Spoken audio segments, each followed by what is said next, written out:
Welcome back to the CONVO Couch, ladies and gentlemen. I am Pasta Jardula. And I'm Fiorella. And Jonny Sue is still on the ones and twos. And we like to say hello to all you fans out there. Thank you so much. Yesterday, we missed a super chat, fam, from our boy Ungie. And what did Ungie say?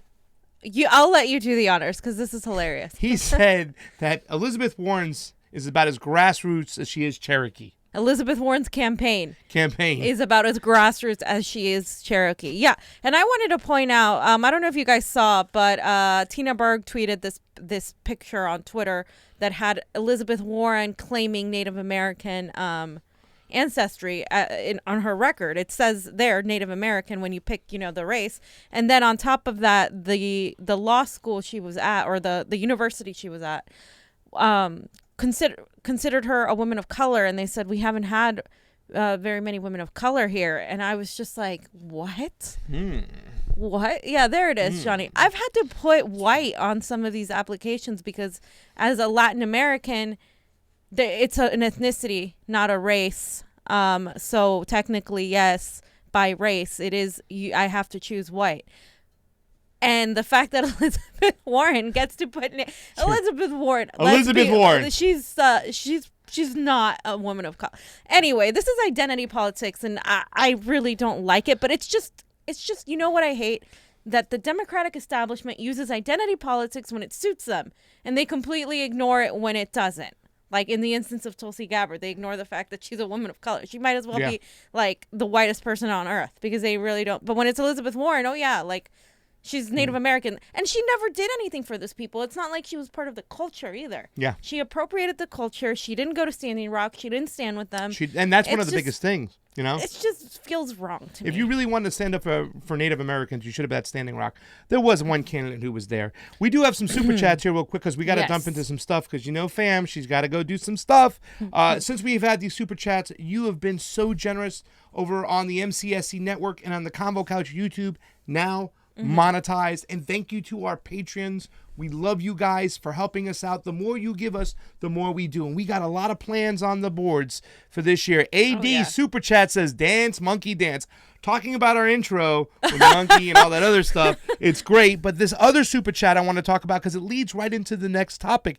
Mares, we love you. I loved you when you were over on Get Your News on for Ron. I believe we were on a Twitter thread together, a personal one for Ron Team Plaque 1. He's there. He says, hell yes, national right to housing, fam. And today something happened on Hump Day. Why don't you tell us what? Yes, so today Bernie Sanders unveiled the national right to housing plan in a very FDR-like fashion. And I'm just going to go over the key points, but you can go in the Forbes article. You can also go to berniesanders.com where he specifically talks about it. But his plan calls for a few things, and it literally is the most specific plan that I've ever seen as of late. Like, it's very FDR. Like, Elizabeth Warren has a plan, of course, and so does Kamala Harris, but none of these come close to what Bernie's doing. So the first thing it calls for is a National Housing Trust Fund, which basically is a small program where he has introduced before in 2009 during the crisis there. And now it's kind of expanding it, providing a shortage of because of the shortage of affordable housing. So there's going to be 7.4 million units of permanent affordable housing built and required and acquired to expand to deal with the crisis that we have. And I know here in California, we are absolutely dealing with that. So there's also going to be 2 million additional new units of mixed income housing, which would be permanently off the private market. So that way they can always be affordable instead of like going up with the market, which is extremely important. Another thing that's going to happen is this is going to improve the economic security for people, and it's going to secure the local housing, wages under the Davis-Bacon Act. Another thing that he's doing is he's providing a $50 billion fund. This is big. To support the expansion of community land trusts, a model of democratic control of land ownership that creates limited equity home ownership opportunities, therefore giving people the ability to own homes. Now, he's also, and this is very important too, he's also going to provide permanent supportive housing. I'm wearing my She Does t-shirt today because I'm part of the She Does organization with Mel Karatni, who's a friend of ours, and it's hard to see, but She Does stands for She Does Deserve Shelter. She does deserve protection. Big up to Mel. And basically what we do is we go to city council meetings. We do protests. We advocate for not just housing for the homeless and shelters, but also housing in the sense of bridge housing, where it's providing mental health services, like health services in general, transitioning people back into being members of society. Because you can't just put people... Thrust them back into society. Because you can't just give them a bed and expect them to be okay. There's a lot of things that go out when you're living in the streets. And I mean, anytime I go to Studio City, fam, or anytime in LA... Pasadena is kind of doesn't have that as bad yet, but you see what's happening, tents everywhere. It's out of control. So this is very important. Can I say something too about the She Does movement too as well? And it was kind of crazy when I heard the statistic that Mel told me that almost over 80% of the women that are homeless on the streets are have some form of domestic abuse or violence. And it's really just awful because when you say she does have the right to proper medication, she does have the right to proper housing, it means a lot because you're talking to some of the most vulnerable people in society on the streets with no protection. And it really is, it's something, and this means a lot to me because, even today, me and Johnny were driving around and we saw this homeless person from Pasadena that I know that when I first saw him, when he first got on the streets and he was very, very strong, he's shriveling down to nothing. And this is really something serious. And I think Bernie Sanders has got a great plan here. And I'm glad he came up with this. Go ahead, fam. I'm sorry for getting a little emotional. Oh, no. So this would help basically by providing the bridge housing. He's obviously going to put effort into that. Yes. Now, there's also going to be a 3% cap on rent increases or a 1.5 times the rate of inflation to avoid ridiculous overnight massive increases in rent. So our friend John Noddy, he knows very much how a lot of people are driven out of their homes because the landlord could literally increase our rent tomorrow. It could happen. It's happened to us. Bullying techniques. But they can do it by $500 if they wanted to. They can do There's it no limit.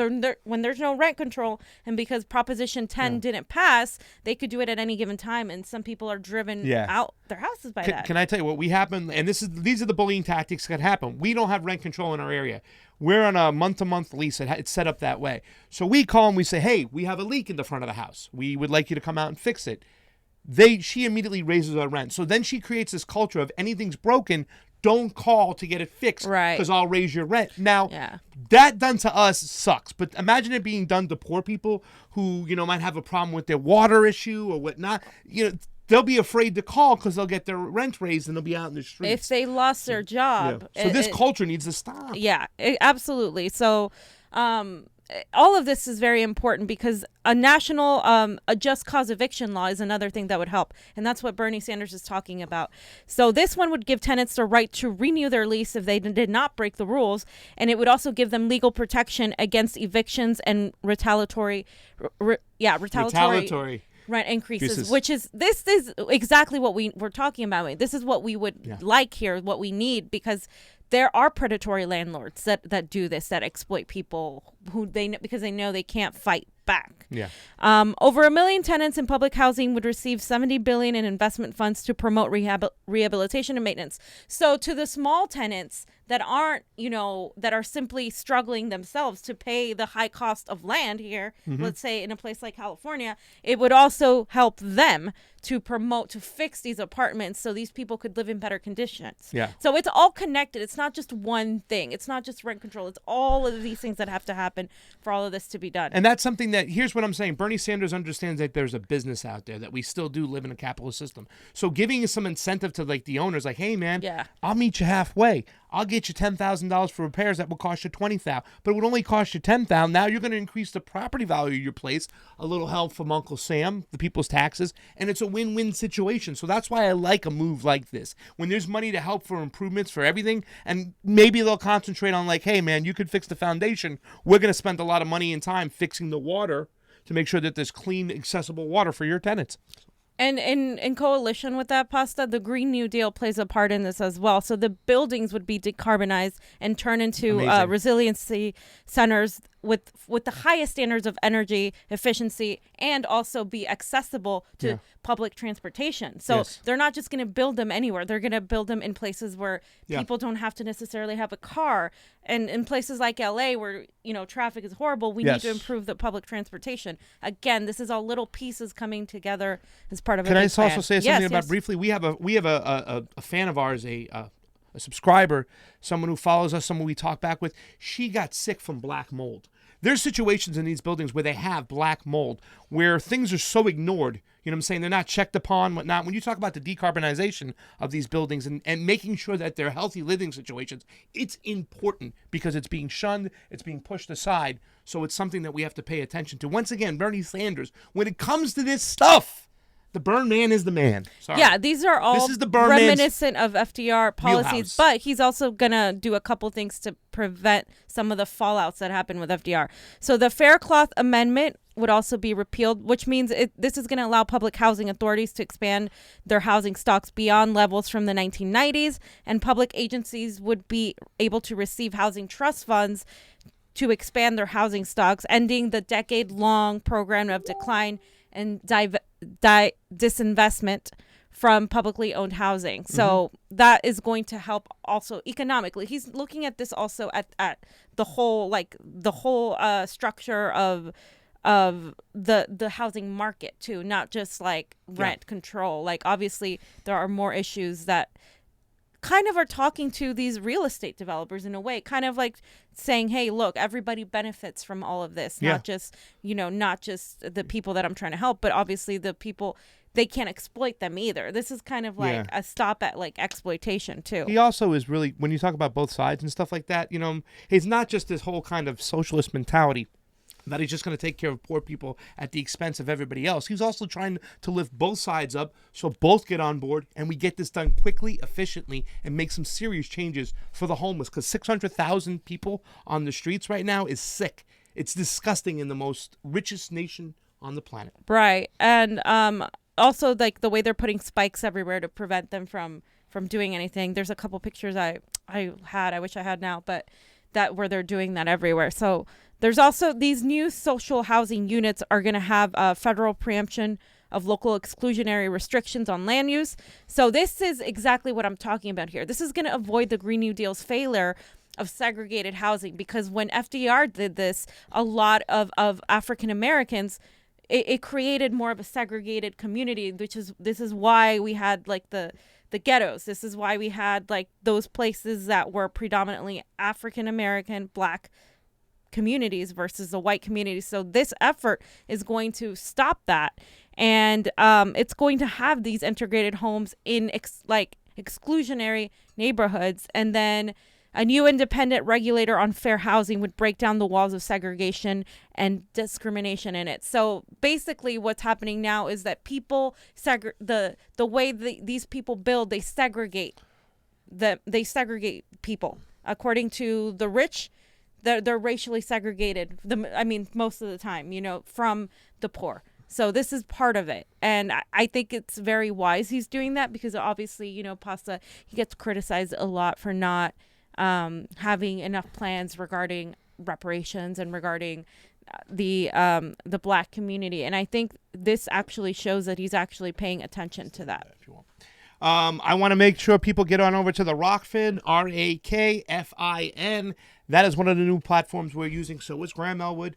So is Nico House. So is Ron Placone. It's a blockchain type of platform. And listen, if you want to rage against the machine, it's all about getting behind some of these blockchains. I know there might be some degree of chance. There might be some degree of risk. But if you don't take risk, baby, you can't survive. Also on the MCSC network, we want to say hi to Brilliant, Wonderful, Freethinker 59, Lilith Geisler, and Audio Funk Dialect. Thank you so much for watching. And are there any super chat contributions that we missed? Yeah. Which one? There's two. On ours or? On ours. Where are they at? Oh, I see Scared Avocado. Craig and he has a $10 one. Should we go for the $5 one first or the $10 one first? Here's the $10 one. I'm going to let Fiorella read this one, and I'll read the second one. $10 from Scared Avocado. Is that scared avocado? How could you be a scared avocado? I love that. I know. Guys, please, I can't stress it enough. Read Silent Weapons for Silent War. It will tell you what's really happening. Okay. Well, we'll take a look I'll at check it out. Let's take a look at it. Scared Avocado also says, for Afinsky, Craig and Fiorella, you guys can't get this out of so many people. Silent Weapons for Silent Ward. Go download the PDF and know the truth. Hey, Scared Avocado, we're going to take a look at it. We love foreign policy stuff, so. Frederick Murphy's on there as well. Paul, BSO Gaming, we love you. Kitty Cake 3700, what a great name. CR User, Donnie Newman, ADDNC. A Mars, we already said thank you, and we want to thank you again. I know A Mars, I see him out there. So that's that. And over on the Facebook, Famskis, On the Facebook. Jessica McNeil is there. Gabriel Ramirez, Jessica. Hey, friend of the fam. Roshan, did you thank Fiorella for the shirt? He did thank me. Roshan, thanks. Wear the shirt. Mikey, you, we love you. Matt Iglesias, Andrew Clemo, thank you for hanging on out. Robbie Ree, come on over and join the Convo Couch, ladies and gentlemen. We appreciate all the words of advice and all the information you give us. Remember, we're a citizen journalist, and we like to include our fellow citizens. So let's talk about Kamala Harris's amazing... It's Kamala, her amazing foreign policy knowledge and chops. Take a look at this beautiful answer when it comes to Kashmir. By the way, she's pulling behind Yang in California. Okay. By the way, she's... August 5th, there's been a strong clampdown on the valley with often round-the-clock curfews.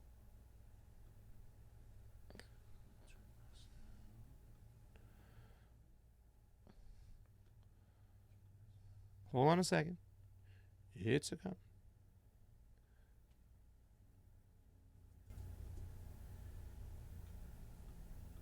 And as we are all aware, since August 5th, there's been a strong clampdown on the valley with often round-the-clock curfews, thousands of detentions, total blockout on information and communications.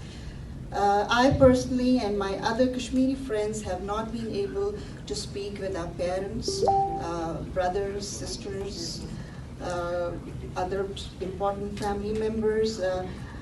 For the past 5 weeks now, my question is that in view of the severe human rights abuses, enforced disappearances, violence against women and children, which includes pellet gun injuries and abductions, what kind of message of hope and support would you send to the Kashmiri people? That's one part. And secondly, what kind of role do you see for the United States in addressing this humanitarian crisis? Thank you. Thank you. Well, as to the first piece, it is about reminding people that they are not alone and that we are all watching. Because so often when we see human rights abuses, whether they be in this country or around the world, the abuser will convince those that they abuse that nobody cares and that nobody's watching and that nobody's paying attention, which is a tool of an abuser.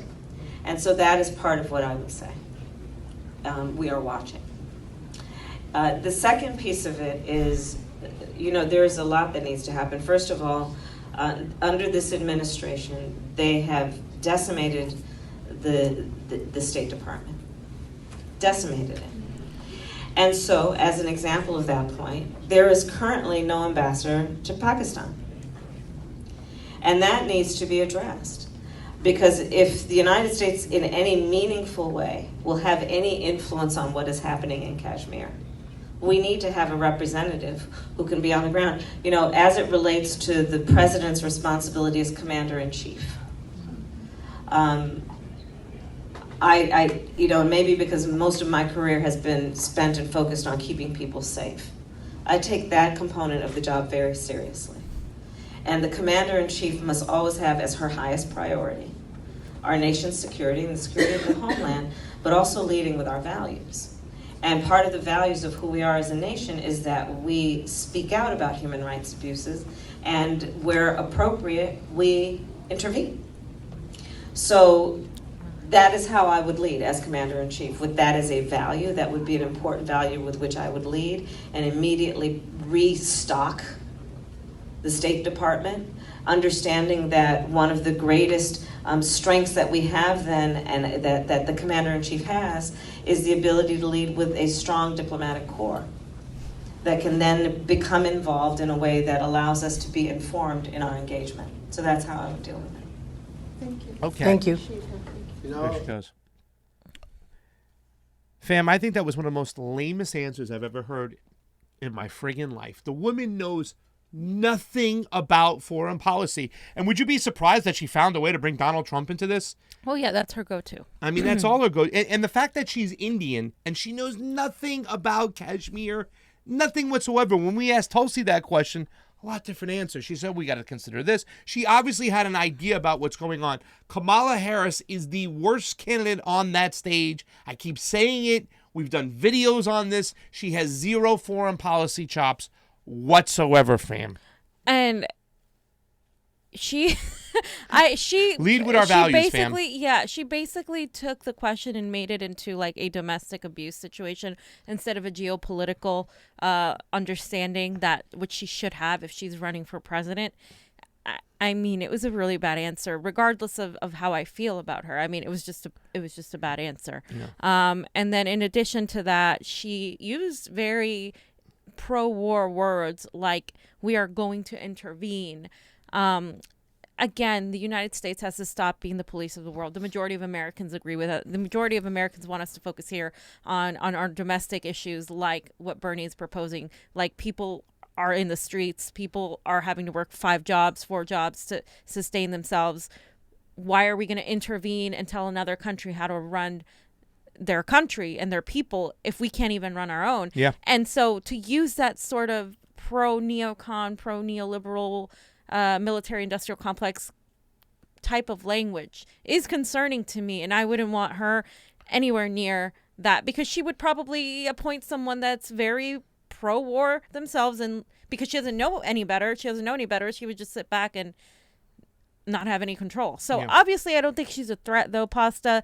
Thankfully, the woman that you want to I want to talk about because well, it is important, fam. I really don't want to get too deep into this, but I am really one of those people who is really upset at the fact that people just take foreign policy so lightly. Yeah, you might say I take it too seriously. While you guys were looking at this stuff, I was looking into China and what was going on in Saudi Arabia. I am addicted to foreign policy, yes, but I think it's so important. I think it's so tied to our domestic policy, because if we're going to live out this monetary system, we can't have nice things if we're wasting money over here. And the fact that you're saying, like, okay, here's a person that doesn't know what's going on, she's going to throw more money at it and thrust more money at it and listen to the neocons who want to continuously intervene and spend our tax dollars rather than spending on housing, rather than spending on Medicare. And it's so upsetting to certain people that they just don't get it through their head that the most racist thing we can do as a country is continue our imperialistic ways.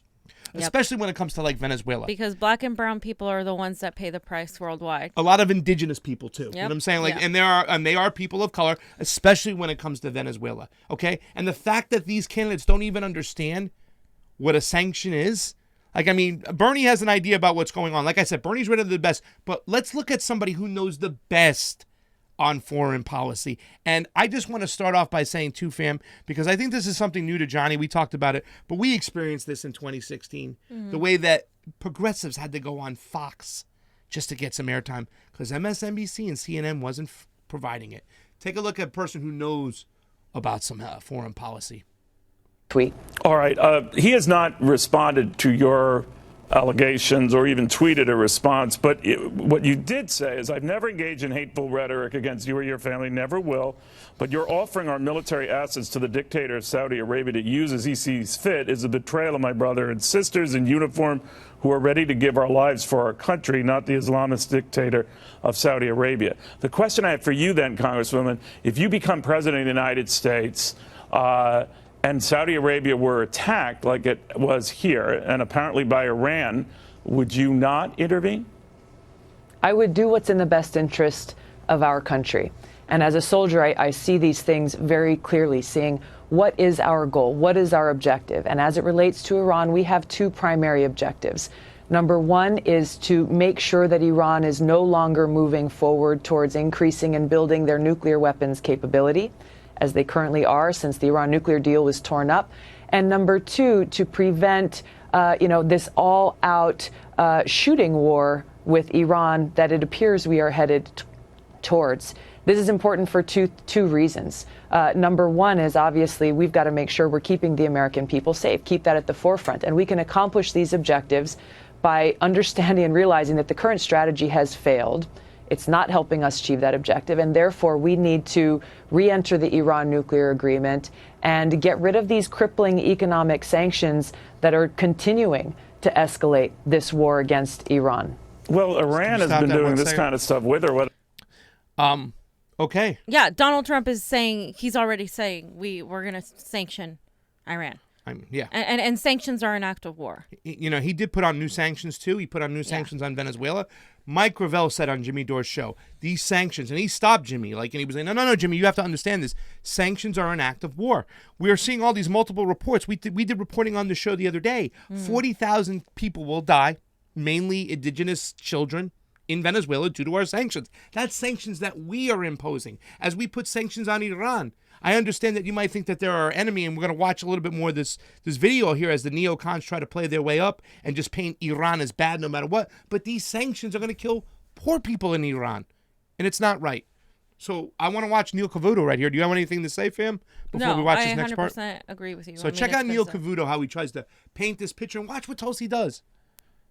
Without sanctions, right? With or without a deal, right? So it doesn't seem to matter the that's occasion or the actually not deal, true. right? They're provocative behavior in the Strait of Hormuz and elsewhere, right? While the Iran nuclear deal was in place, Iran was found to be in compliance, both by our own intelligence agencies, the IAEA, other countries' intelligence agencies. They were complying with that deal, and it was making it so that they were not moving forward towards building a nuclear weapon. Now that that deal has been thrown in the trash, Iran is continuing to move forward. Well, the nuclear deal notwithstanding, they have always been escalate. provocative, right? So I guess what I would ask you, would you as president then ignore that provocation, deal or no deal? Would you work on behalf with the Saudis? Do you like the Saudis more or less than Iran? What? It's not about who you like or who you don't like. It's just about, once again, focusing on our objective of keeping the American people safe.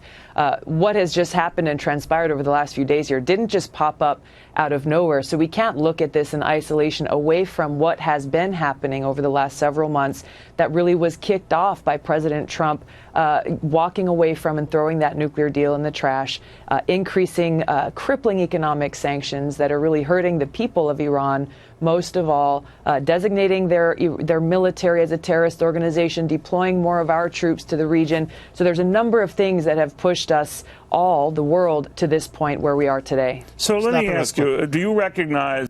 I'm sorry, I had the same reaction as her, like literally laughed. You did? Like, it was the same reaction because it's like, that's not what it's about here. Like, you can see what he's doing. Yeah. I mean, it's the same typical neocon talk, but she knows, she understands this stuff. And I understand that this is the area where she rises above everybody else. But the fact that our other candidates, a lot of them just don't know squat. I mean, Kamala Harris and Elizabeth Warren are just so blind on this stuff. Oh, yeah. And they would be just an awful choice. You know what I'm saying? Tulsi, talking about sanctions, talking how it hurts the people, how it really, and this is something we have to understand. I think we're going to make a show just about sanctions again, maybe with some fun music or something, because people really aren't understanding the crippling effect of sanctions, and they hurt the poor and the children. Go ahead. It would you could just start by defining it too, because a lot of people might not know. Can we go one more clip of Tulsi before you get out of here? Okay, yeah. let's go. Yes. Mohammed bin Salman as the leader of Saudi Arabia. Now, I know he was behind a lot of signals point that he was behind the killing of that Washington Post journalist a little over a year ago. But he is still in charge. And others have said you can't pick and choose your leaders of countries you might not like. It is what it is. Would you talk to him? Would you deal with him? Would you, on an attack like this, do something in concert with him? I think it's important under these and other circumstances to be ready and to have the willingness to talk to leaders of other countries. And yes, I would meet with the leader of Saudi Arabia, as I would meet with the leader of Iran, to de-escalate these tensions, and once again, keeping at the forefront what is in the best interest of the United States and how can we best accomplish that objective, which is keeping the American people safe, doing what's in the best interest of our national security. And by pursuing these diplomatic measures, we have the opportunity to then prevent that worst case scenario, which is an all-out shooting conflict war that would cause a devastating cost to the American people, to our troops, countless lives, trillions more dollars, what to speak of the impact and the devastation that would be caused around the region and the world. All right, so fam, she knows. She understands she probably saw the Millennial Challenge 2002 whatnot. She understands how this will be a crippling war. It would kill so many people, the lives of everybody, and it would be a really hard war to win because of the region and the location of Iran. Not just that I think a lot of soldiers nowadays, of course they're going to defend this country, whatnot, but at some point they're going to say, what the hell are we doing being poor people fighting these rich men's war when these people in Iran, and they'll be labeled terrorists, whatnot, but they're going to fight for their country to the death. Right. You know what I'm saying? These people are going to fight to the very end. A war with Iran would be devastating economically, humanitarian-wise. It just would be awful. Yeah, and she gets it, like you say. And not only that, but it would also probably escalate tensions with Russia. It could probably turn into a World War III. Yes. And we're always on that little brink right there. And there was a video I recently saw. I don't know who posted it, but it was like, what would happen if Russia and the United States went to war? And like the consequences, 900 million people would die in a matter of hours because nuclear weapons would be launched, and you wouldn't want to be in Europe or Northern America at that point. And war is a very, very, very dire concern. I think a lot of Americans yet don't understand that, and I think the only way we're going to understand that is when something happens. Again, when 9/11 happened, a lot of people started understanding more of why we went into war and with Iraq and now it's kind of like it's been so long that I think people are forgetting like the consequences of that war and what it means. Yeah, it would be. There's a term that Denzel Washington used in the movie Hunt for. It wasn't Hunt for. It was called Crimson Tide, I think, or something. It was about the Alabama. He said, not nuclear war, nuclear holocaust. Yeah. And Mike Gravel talked about this alone. You can eliminate all the missiles that are on the surface right now. Just the missiles that are in the submarines between the United States and Russia can blow up the friggin' world like 10 times. I mean, that's the power of the tridents we have underwater. And Mike Unge says, $10, Mikey. We love you, Thanks, Mikey. Mikey. Oh, Tulsi, there you go again, making sense. Right? And just let me point out that if anybody else was a threat, like the way Tulsi is to the military-industrial complex, they would keep them off the debates too. To me, she's the biggest threat to the military-industrial complex. And look at Gravel. They got him off the stage quickly, Johnny. Look what they did to him. Quickly. And they're the two most anti-war candidates. Now, Bernie is there, and he has a movement. He has more of an upper hand right now. He's running his second time, and also he has been a little less challenging to that narrative, and I get why he's doing it, because look what happens when you even challenge it to this degree. Yeah. Well, listen, I'm going to give Bernie a little time before I speak out on that too as well, because I understand that he has this problem where he doesn't want to come off like a socialist, but I don't want him placating to centrists. I'd rather him placate to the children who are going to die from these sanctions. So I hope he does get better on this situation. He did say he was going to research. He says he's going to research it, but once again, I would hope that this is something that doesn't need to be researched at this point.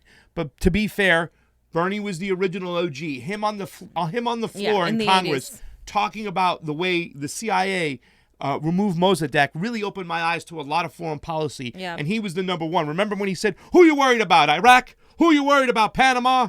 You know what I'm saying? That whole thing, that Matt Orfalia, ORF. You type in Matt Orfalia or Orf Beast Mode, Bernie Sanders. Great video. It shows how he's the original OG. Now, he's been paying a lot of attention to what's going on domestically, and he is the champion when it comes to the domestic policy. So I will give him that, but I would hope he gets pushed a little bit further to Tulsi's side. Like I said, the Matt Duffs, those guys, very bad. Again, this is why I see that Bernie has things that Tulsi doesn't, and Tulsi has things that Bernie doesn't. And honestly, combined, they would be unstoppable, which is, I feel, why the establishment is doing everything they can to keep them apart. Yeah. So and the push towards Bernie Warren is really disappointing. Yeah, no, that's just disappointing. That's not. It really is. It should be Bernie and Tulsi all the way. It. People will not buy that, believe me. Okay, fam. Donald Smead gave us $2. Chuck, thank you so much, Smead. Donald Smead. Did we miss anybody else on the MCSC network? Rogue Cow is there. Robin Adams. Hi, Rogue Cow. Ryan for Prez. Emerald 333331. You sound like Joe Biden over there. Yeah. To Leister. Smart Trump people trolling. He says he's not trolling. Stefan Kozolowinski. I love that beautiful Polish name.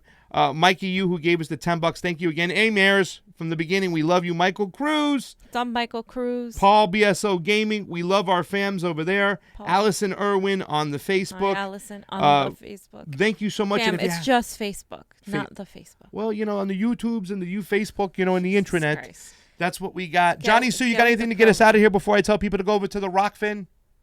Johnny has no more stuff. Fam's got to get to work. She's got stuff to do. We have a lot of journalism to work on. For Pasta Jardula and Fiorella, Johnny Sue on the 1s and 2s. Combo out. Thank you, everybody. Thank you, guys. Thank you, our Patreons. Thank you, guys.